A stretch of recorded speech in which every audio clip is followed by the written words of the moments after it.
Audio Jungle.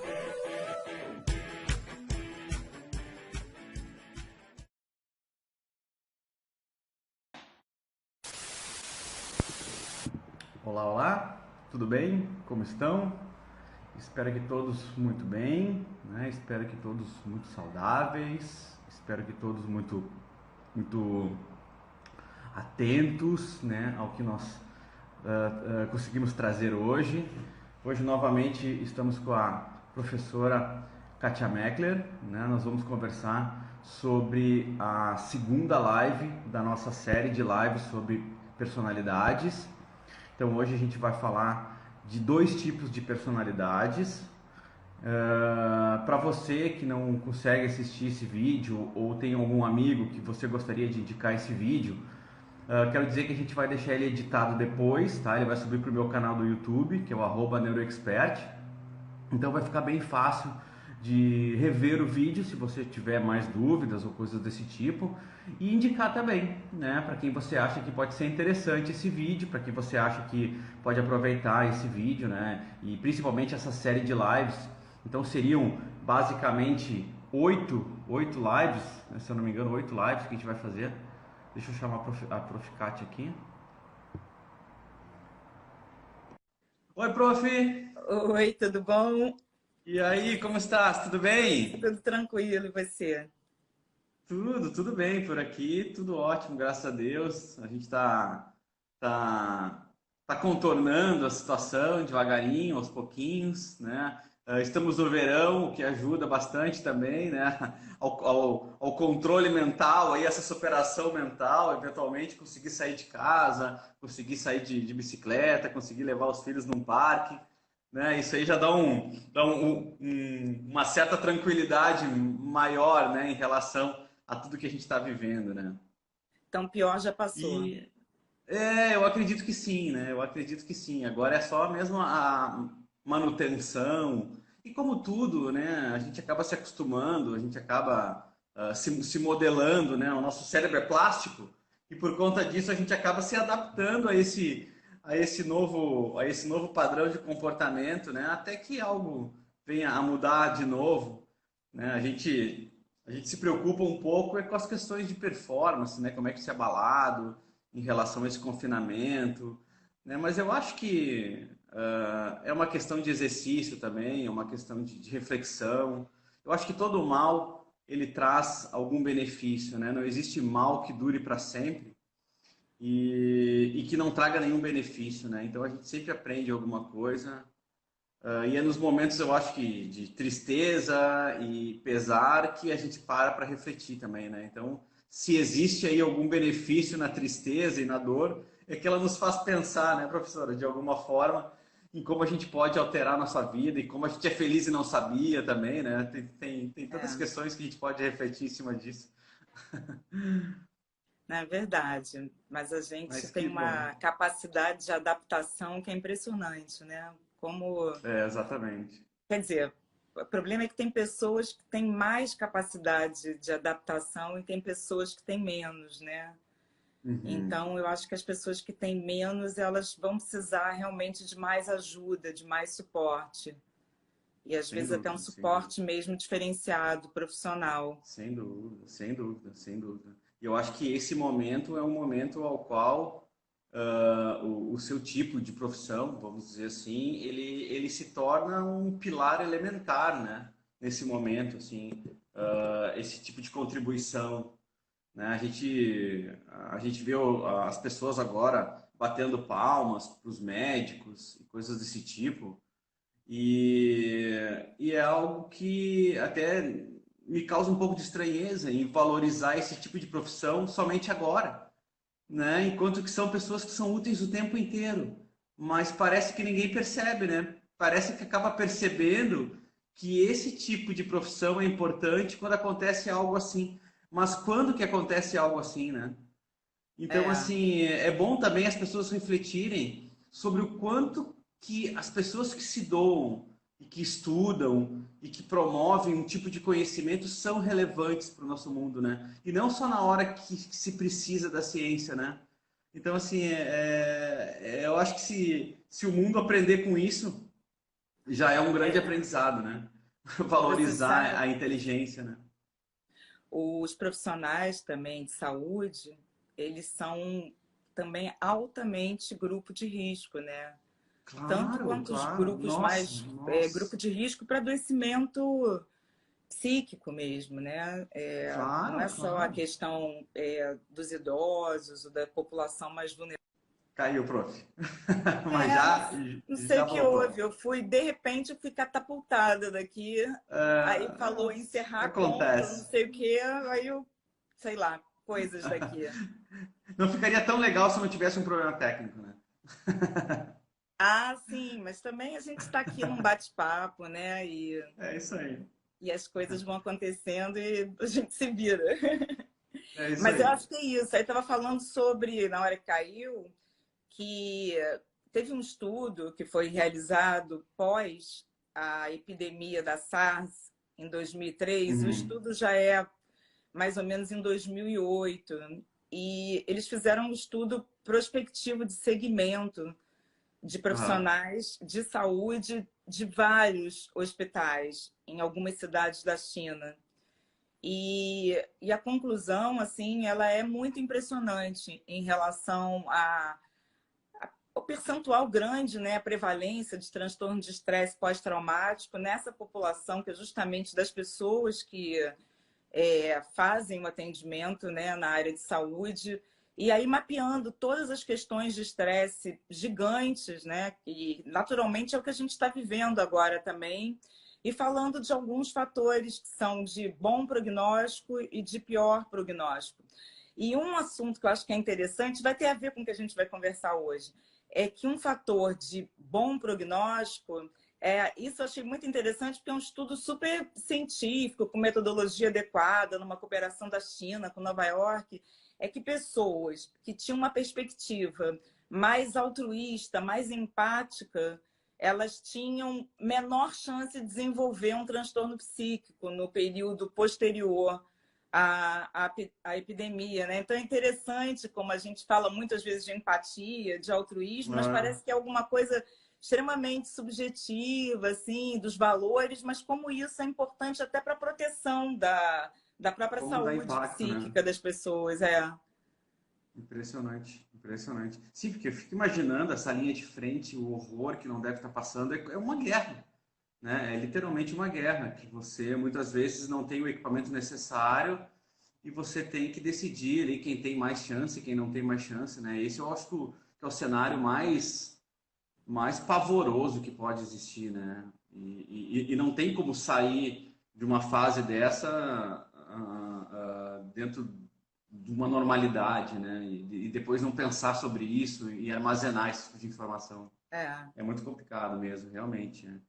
Mas que tudo passe rápido, né? E a gente supere isso e traga bons aprendizados, né? Como toda grande catástrofe traz aprendizados, né? E o mundo muda de alguma forma. Eu acho que tomara que essa seja também um bom trampolim para que a gente consiga evoluir aí e dar mais valor ao que realmente merece valor, né, prof?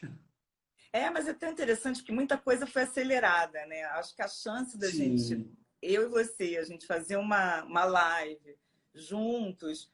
Você está em Portugal, eu estou aqui, né, no Brasil, no Rio, e de repente a gente se aproximou e tem pessoas daí, pessoas daqui participando junto. Então, isso também verdade. são coisas assim, né? Não sei se você está dentro de casa, eu estou dentro de casa. Então, Sim, isso para sim. mim era tudo impensável, né? Era Ah, impensável. Mas, enfim, tem os aspectos positivos, sem dúvida nenhuma também. Mas tem é muita isso aí. coisa difícil e eu acho que a gente precisa ter Claro, muita seriedade para enfrentar isso tudo. Que claro, aqui claro, sem dúvida. vocês estão, acho que, mais confortáveis. Aí, né? Um país Sem dúvida, menor, um sem dúvida. país já mais antigo, né? Mais maduro, já É, passou por é, muito mais muito mais questões do que a gente já passou. Se a gente pensar, o Brasil é um país mais novo e muito mais imaturo.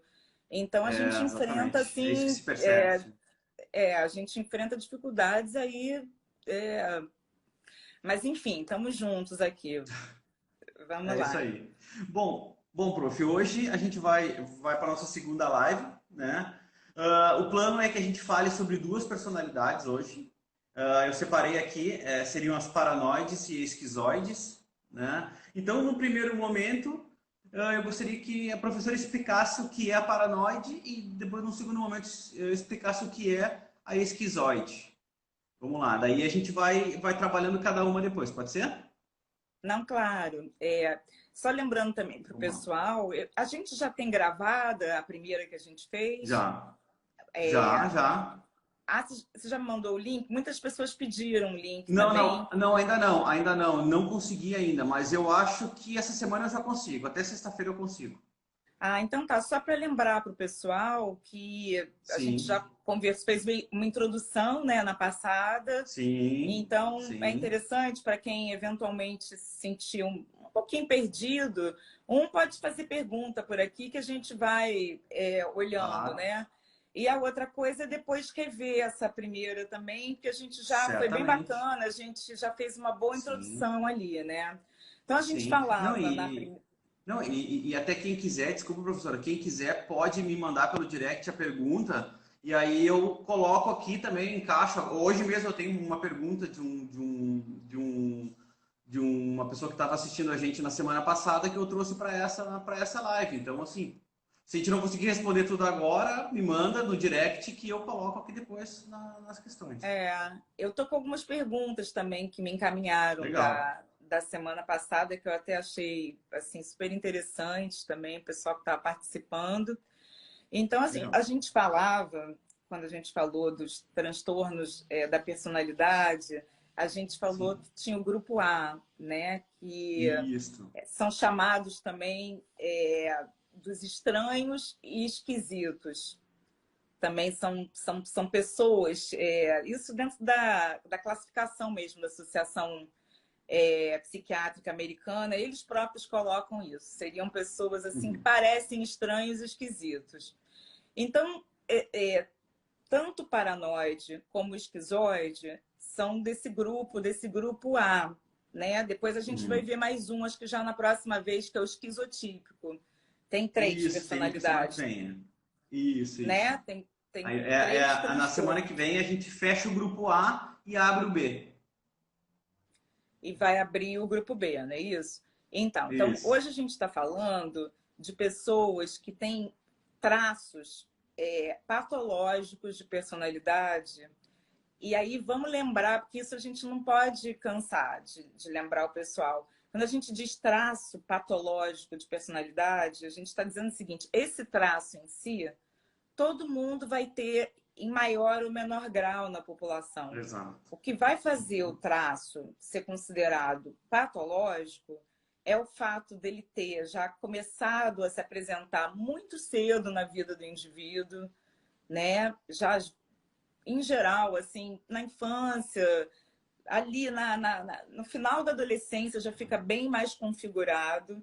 Ele é algo que prejudica muito a vida da pessoa e também a vida de quem convive com essa pessoa, porque acabam sendo pessoas muito difíceis de convivência. Então, é um traço que ele causa muito prejuízo, principalmente nas relações interpessoais Sim. da pessoa, né? Que pode ser mais no âmbito familiar, ou mais no âmbito profissional, ou no âmbito, enfim, de relações muito íntimas com os amigos, é, mais social, mas de qualquer maneira, Prejudicam de alguma forma. ele prejudica, e prejudica Uhum. muito. E, Entendi. em geral, a pessoa sofre, ou como diz lá o Kurt Schneider, em 1923, quando ele descreveu as personalidades psicopáticas, Nossa. ele fala, mais comumente, essas pessoas fazem o outro sofrer, Sim. tá? Porque elas são pessoas que elas não têm consciência dessa, digamos assim, Desse comportamento. dessa dificuldade, dessa anormalidade, assim, mas eu digo no sentido que é tão difícil falar do normal e da normal, mas elas não têm Sim. dificuldade, Desse consciência dessa extremo, dificuldade. né? Exato. E aí, Aham. frequentemente, elas acham que a culpa é do outro, que o problema é o outro, que se o outro mudasse, tudo estaria diferente. Então, Que são ninguém tem pessoas paciência comigo. ninguém tem paciência comigo. E são pessoas que vão causando Ah, uma sensação para quem convive sempre de insuficiência, de culpa, de estar pisando em ovos, de não entendi. saber como se posicionar, o que fazer, porque parece que nada nunca dá certo. Então, a pessoa que Sim, sim. convive, ela em geral, ela fica muito oprimida, ela fica muito sem saber o que fazer. Então, no caso do tanto do transtorno paranoide como esquizoide, a gente está falando aí, vamos falar assim, mais das questões comuns deles, né? Primeiro, Uhum, isso. são pessoas que têm uma tendência a retraimento, a mais Uhum. isolamento, retraimento assim social, a uma evitação da intimidade também, da intimidade com outro, com a outra pessoa. E são Mas sempre, pessoas. sempre num âmbito extremo, né, professora? A gente fala essa característica, mas não é aquela evitação do tipo assim, ah, hoje eu não estava afim de sair, hoje eu estava afim de ficar em casa, ver um filme. Não é essa a questão. É a questão de você evitar sempre isso de uma maneira incomum, né? Seria isso? Seria exatamente isso. É É, bem importante você dizer não, de porque uma as maneira. pessoas assistem e dizem, nossa, eu sou isso, ou o meu marido é isso, ou o meu namorado é isso, ou o meu amigo é isso. Então, assim, não é assim que a gente quer que vocês entendam essa série de lives, né? É sempre no extremo, é quando aquilo se torna algo insuportável, ou insustentável, ou que magoa, ou que traz de alguma forma um efeito emocional negativo, né? Eu acho que essa é a proposta, né? Exatamente, porque tudo isso que a gente está falando, todo mundo tem. A gente tem isso, tem Claro, aquilo, aquilo e claro, aquilo. claro, Agora, quando claro. isso é num grau, como você disse, realmente muito extremo, isso acaba gerando prejuízos, dificuldades que a gente chama de disfunções na vida da pessoa e de quem convive muito com elas também. Entendi.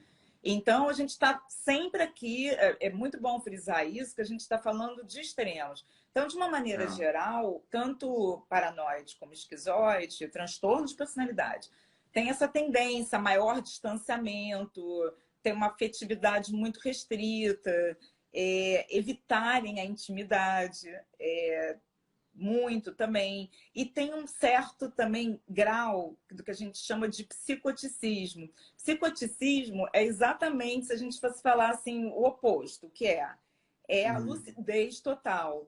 É muito difícil a gente ver uma pessoa assim completamente lúcida também, que tem a capacidade de enxergar o mundo de uma maneira muito clara. Porque, em geral, a gente enxerga o mundo de acordo com as nossas interpretações também, né? Sim, sim, sim. Só que essas pessoas, tanto paranoide como esquizoides, elas vão ter interpretações muito peculiares de tudo.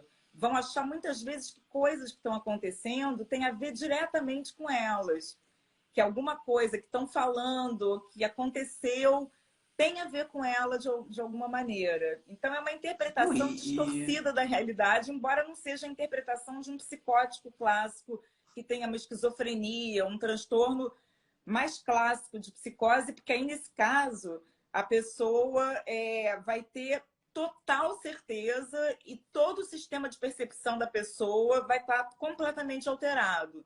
Não é o caso das pessoas com transtorno de personalidade, tanto paranoide como esquizoide. Então, isso eu estou sim. falando de uma maneira geral, né? Não, Agora tem as questões específicas de cada um. Aí eu não sei se sim, você quer. não, acho que sim, professor, mas assim, eu fiquei pensando nessa condição, porque é uma condição extremamente cansativa também, porque você está toda hora tentando buscar essa lucidez, esse esclarecimento dos fatos, e o nosso cérebro ele não foi feito para isso, ele foi feito para reagir rapidamente a esse ambiente. Então, assim, bate e interpreta. Se você tem que pensar muito sobre cada detalhe do seu dia, ou cada detalhe do que estão fazendo para você, ou planejar cada conexão do mundo, isso deve ser extremamente cansativo também, não?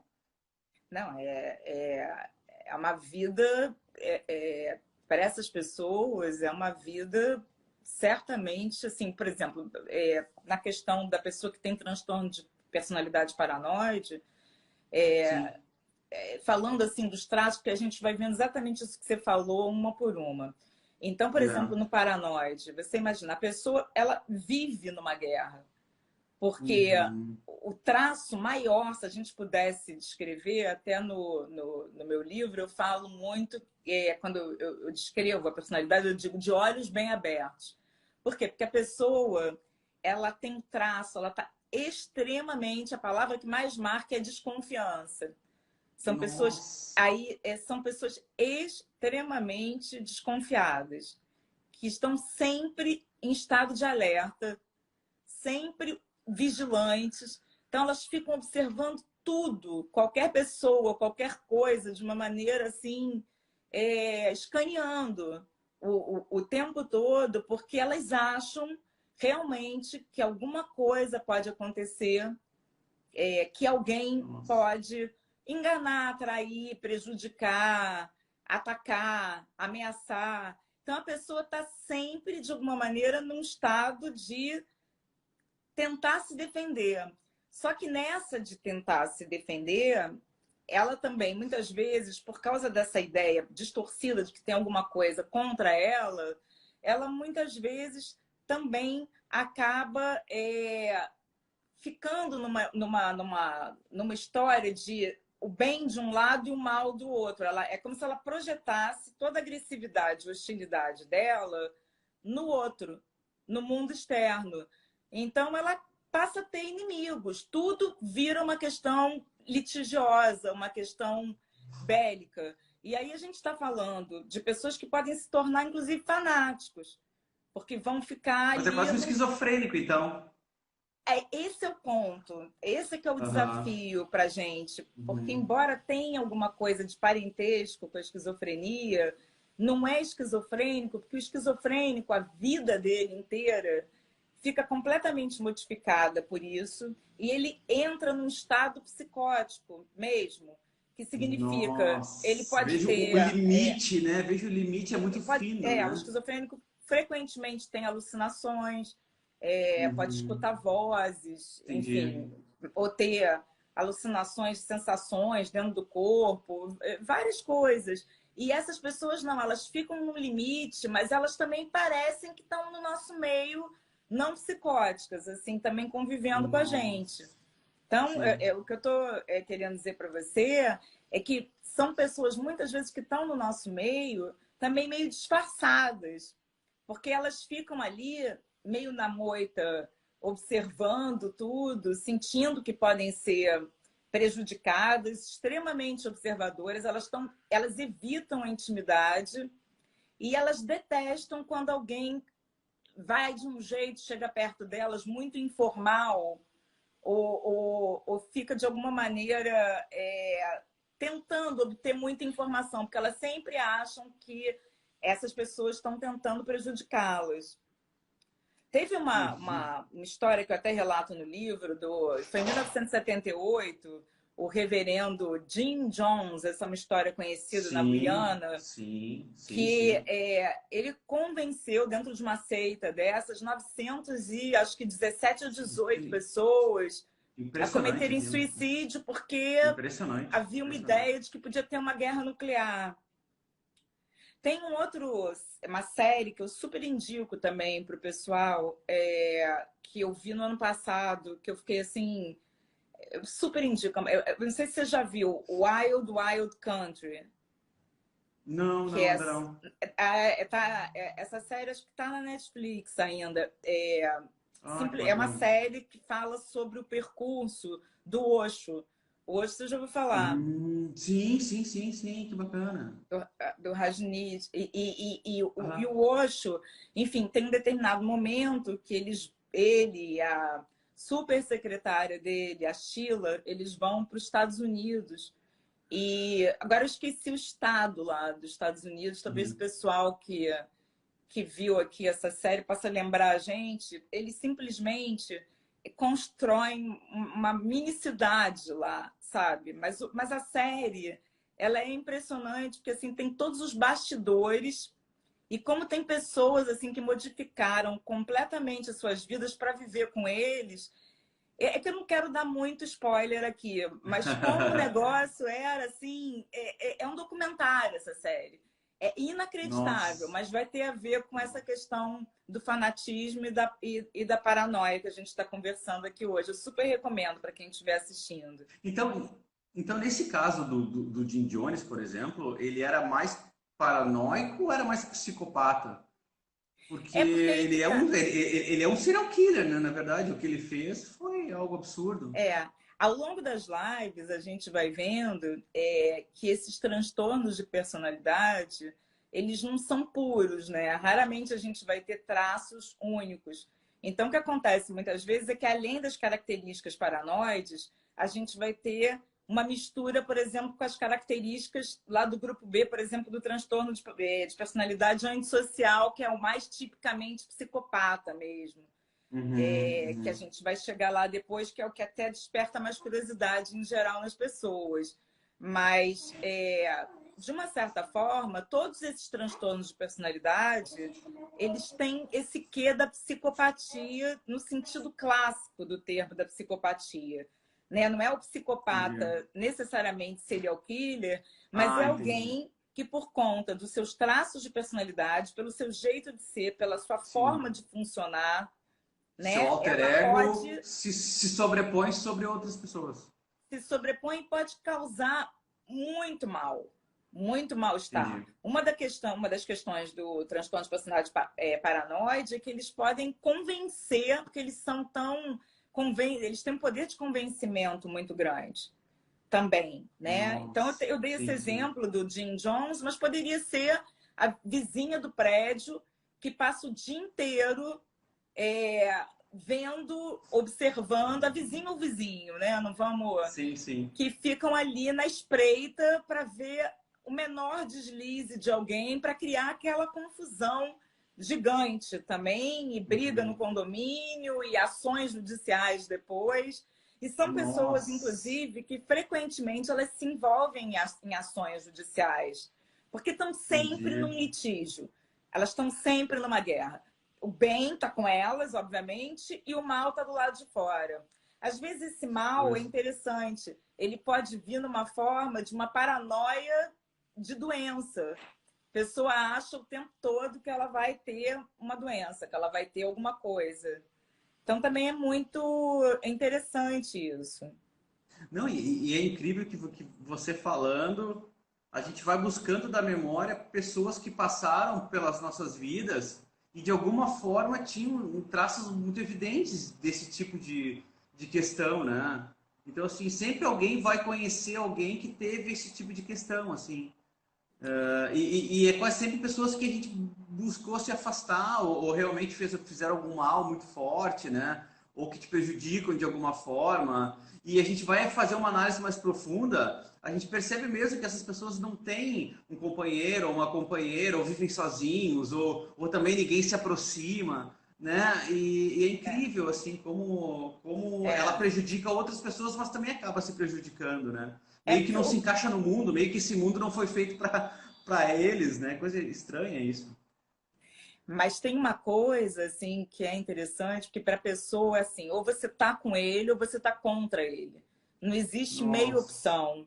Ou você, nossa, se você não está totalmente, se você não concorda 100% com o que a pessoa está falando, você está contra ela. Então, eu digo até assim, que são pessoas que você diz assim, bom dia, a pessoa diz, mas bom dia por quê? Assim, então, são extremamente querelantes, porque tem sempre alguma coisa também nas entrelinhas.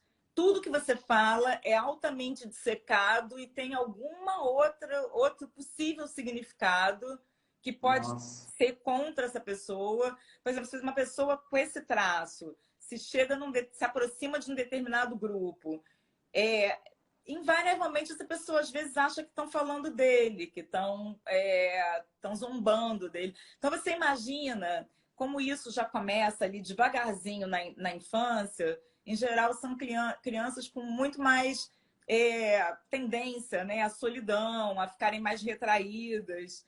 E elas acabam sendo crianças também que podem ser vítimas, que aí junta a fome com a vontade de comer.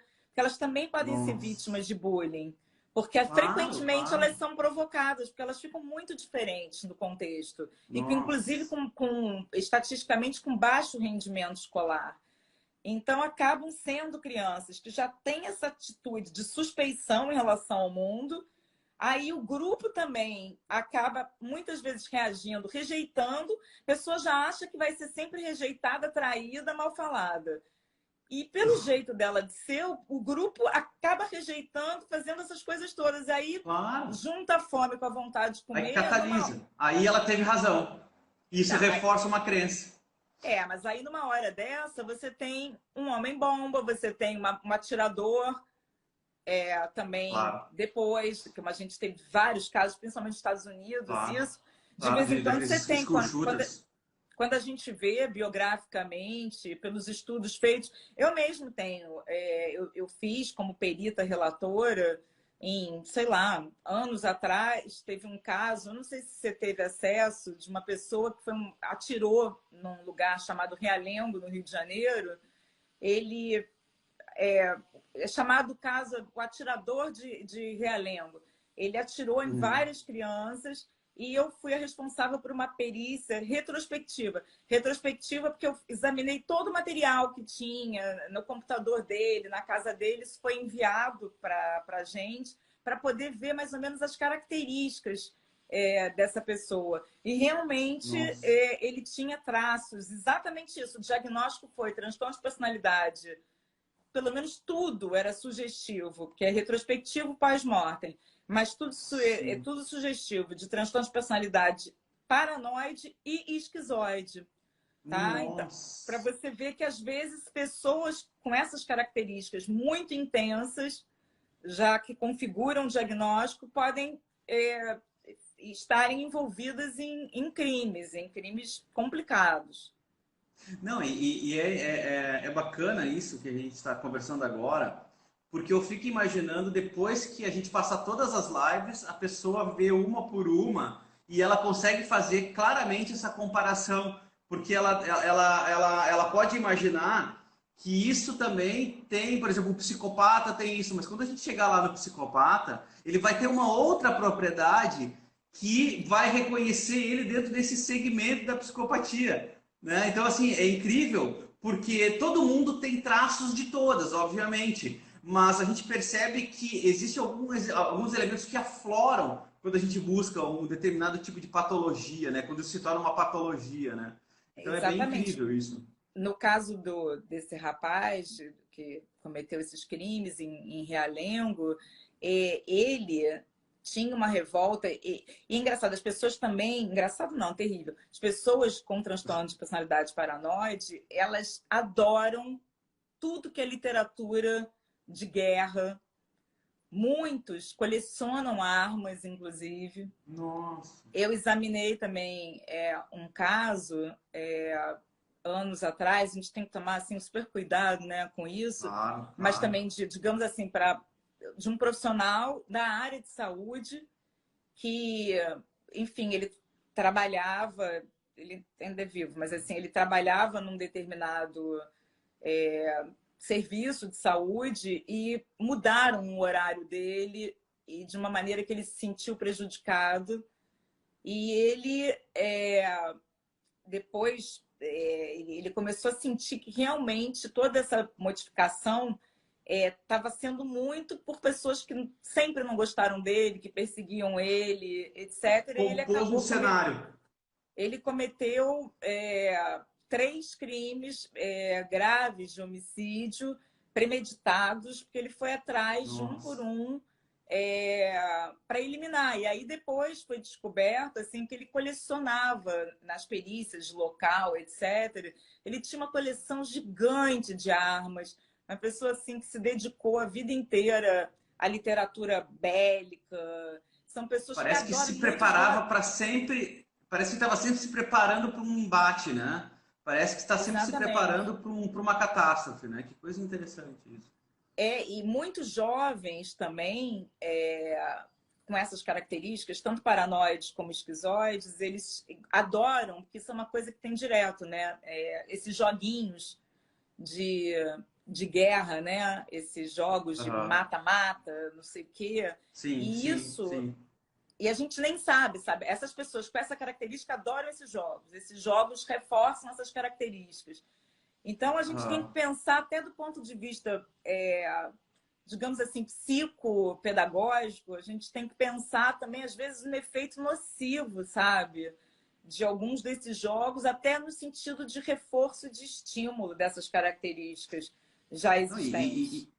e principalmente de quanto que talvez essa criança dedique o seu tempo a isso em relação a outras coisas, né? Quanto de prazer que ela Exatamente. sente em relação a esse tipo de situação, em relação a outras coisas, ou a brincar com o cachorrinho, ou andar de bicicleta, ou jogar bola, ou querer se encontrar com os amigos, né?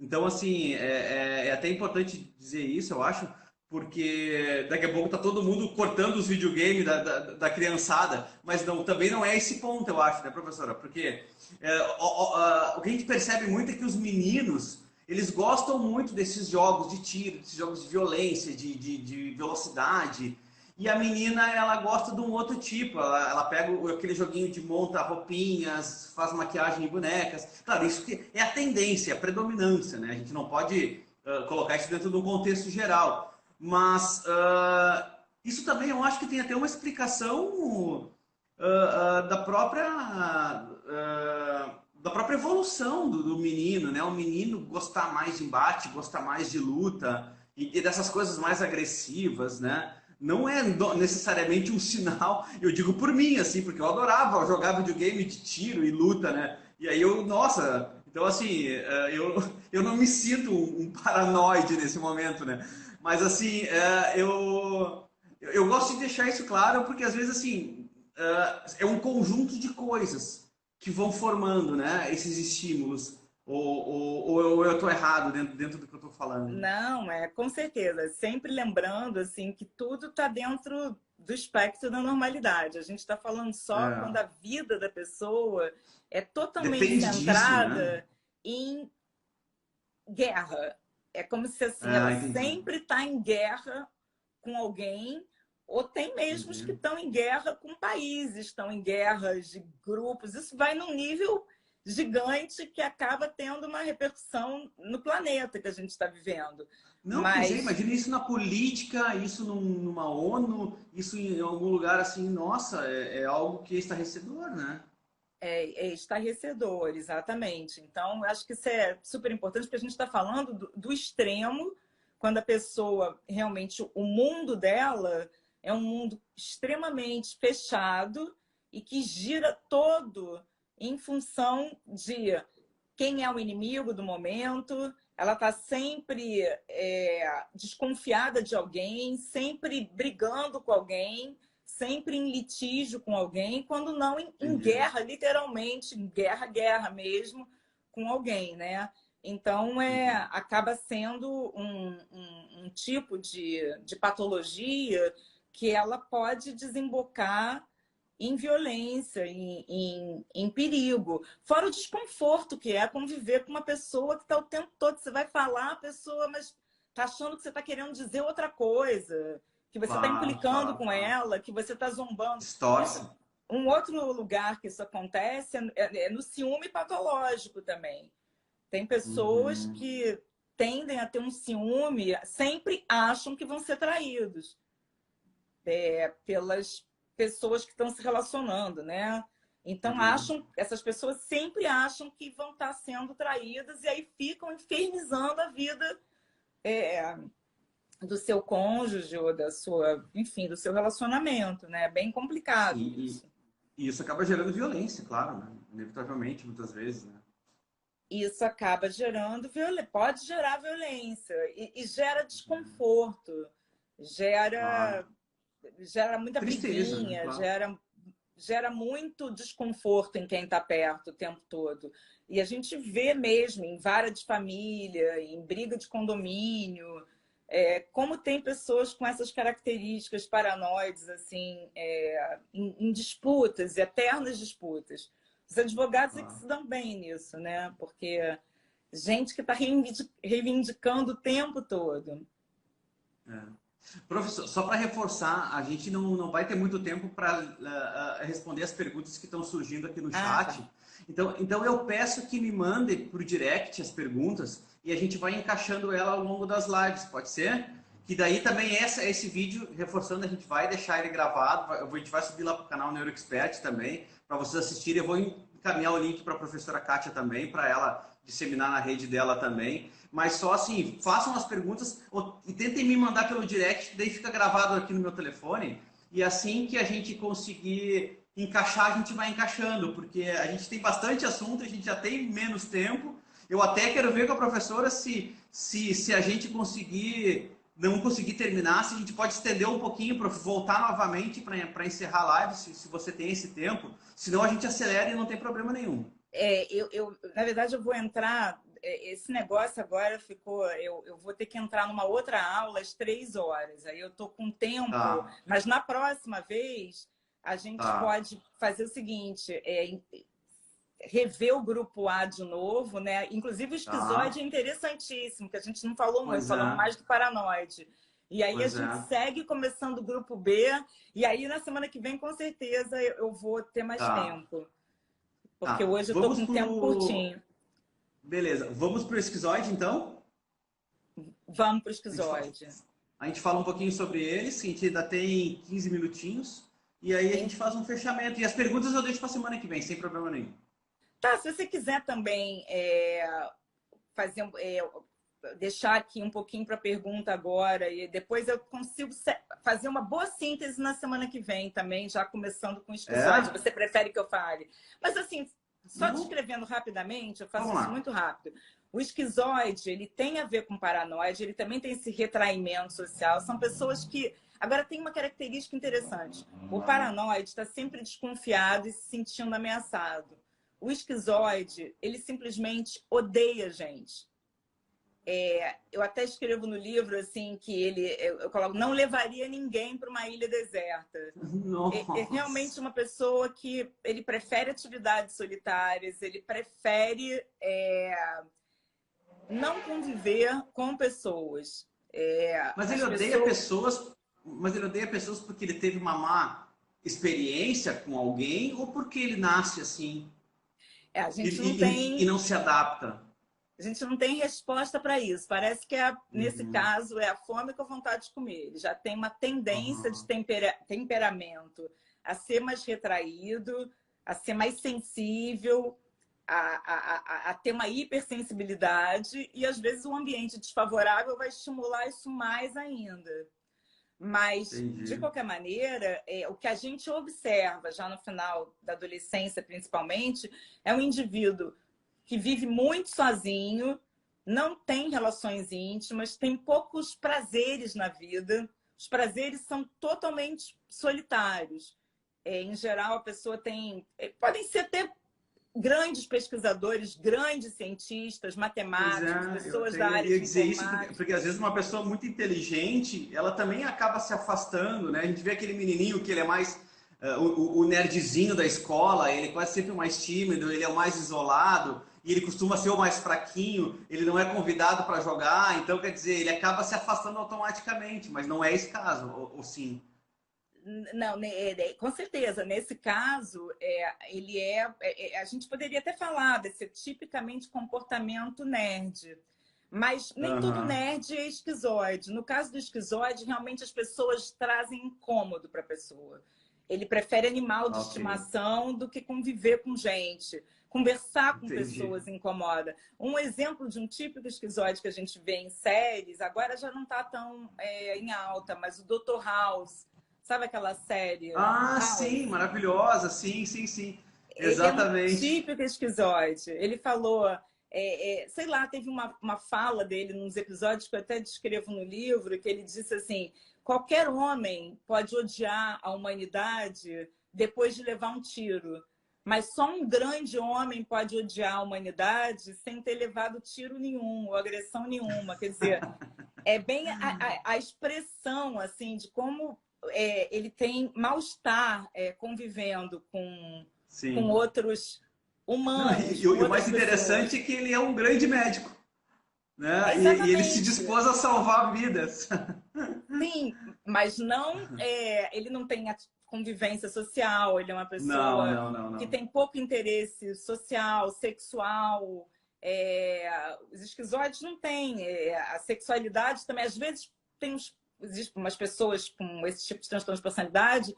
Eu me lembro de uma situação de alguém próximo que era apaixonada por uma pessoa bem com essas características e ficou numa paixão platônica há anos e ela dizia, ele não tem namorada, será qual é a preferência sexual? E a pessoa passa, às vezes, um ar enigmático, misterioso, de charme, uma série E de acaba chamando coisas. mais atenção ainda, né? No fundo, Chama acaba chamando mais atenção, atenção. mas na verdade não é por charme, não é simplesmente ela não está afim de se relacionar, não está afim Não é prioridade, não é não é só prioridade. prioridade, não quer realmente conviver, né? Então, são Nossa. pessoas com essa característica muito intensa de uma tendência ao retraimento, uma tendência ao isolamento. Por outro lado, podem ser grandes alguma coisa, porque Claro. o campo de introspecção, como são muito introvertidas, a introspecção, a fantasia, e a criatividade podem ser gigantescas em pessoas assim. Tem grandes Claro, escritores. O próprio claro, claro. Kafka, que escreveu, né, o Kafka da Metamorfose, do Processo, ele mesmo Sim. tem uma citação, até que eu também escrevo no meu livro, que ele se descreve como um esquizoide. Ele diz lá, num determinado momento, num dos escritos dele, se eu troquei com a minha mãe, com os meus parentes íntimos em casa, mais de 20 palavras por dia, ao longo de não sei quantos anos. Então, assim, são pessoas que não gostam, têm aversão, né? Nem não gostam, têm aversão ao relacionamento íntimo e social. Nossa. Incrível isso, incrível. Mas, É... bom, eu tinha aqui algumas perguntas. Bom, a gente tem tempo, a gente tem 10 minutos ainda, um pouquinho mais de 10 minutos para a gente trabalhar. A Sofia, tem um comentário que agora eu estou podendo ler, que eu não estou falando tanto. Aí a minha Aham. prima Sofia disse: todas as mulheres se apaixonaram pelo Dr. House. E é verdade, ele despertou paixões, realmente, é a Claro, claro. verdade.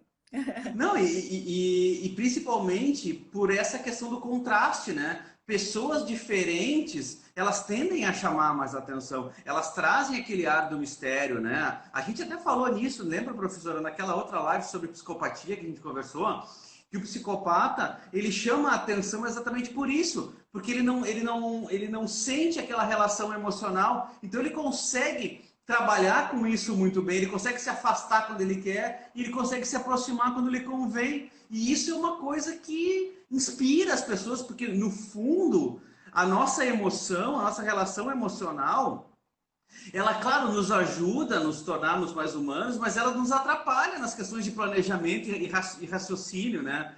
É, Então, no fundo, se você pudesse controlar a sua emoção para momentos ao qual você tivesse que ter um puro raciocínio, seria o ideal. E algumas pessoas que conseguem fazer isso, afastar essas prioridades emocionais, inevitavelmente elas chamam a atenção, né? Elas têm esse ar de mistério, até porque elas são mais donas de si, e isso inspira muita gente que tem também certa dependência sobre outras pessoas, né? Olha, eu preciso de alguém para aprender isso, eu preciso de alguém que me deixe fazer isso. Quando a gente percebe uma pessoa totalmente dona de si, claro que isso inevitavelmente inspira, né?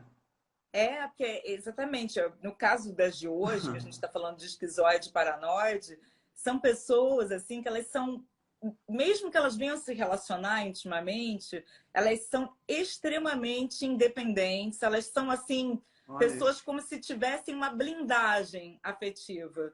Então, gera uma sensação assim terrível em quem convive perto, porque por mais que você tente atravessar aquilo ali, você não vai atravessar. E a pessoa ela quer continuar tendo a independência dela, a autonomia dela, afetiva, psíquica. Então, Claro. isso acaba gerando uma sensação assim de fracasso, muitas vezes, em quem convive, que a pessoa fica querendo mais intimidade, mas ela simplesmente não vai conseguir, Porque essa pessoa não tem necessidade do outro, ela tem muito menor Claro. necessidade do outro. Não, Porque a gente é e muito você perde movido. sempre, Sim, né? a gente é muito movido a recompensa, a dependência de recompensa. A gente quer ser aceito, a Claro, gente quer agradar. claro. Imagina alguém que não faz questão nenhuma de agradar. Não faz questão nenhuma de ser gostado. Aliás, é um favor, às vezes, que você pode fazer. Para o esquizoide, é um favor se você não perceber a existência dele e não gostar dele.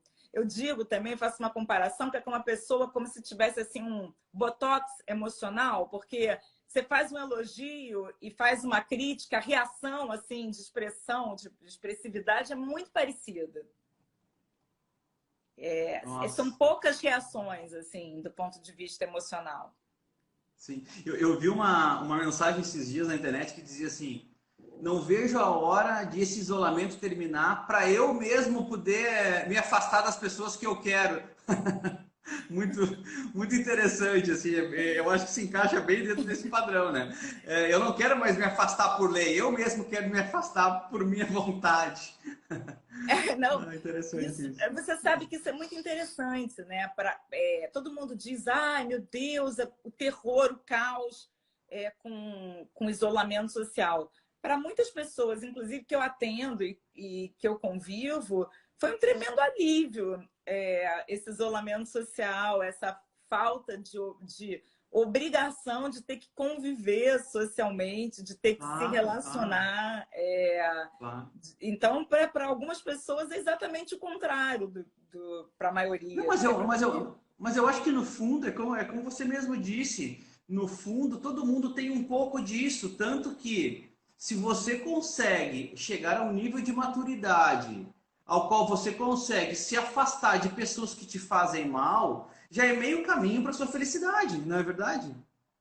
Então, quer dizer, Exatamente. você se aproxima. Hoje nós temos a condição de nos aproximar de quem a gente entende que são pessoas que possam nos agregar algo. E se a gente consegue já nos afastar de pessoas que nos fazem mal, isso já é um meio caminho para você ser feliz. Então, no fundo, a gente também acaba utilizando esses meios para buscar a nossa felicidade de alguma forma.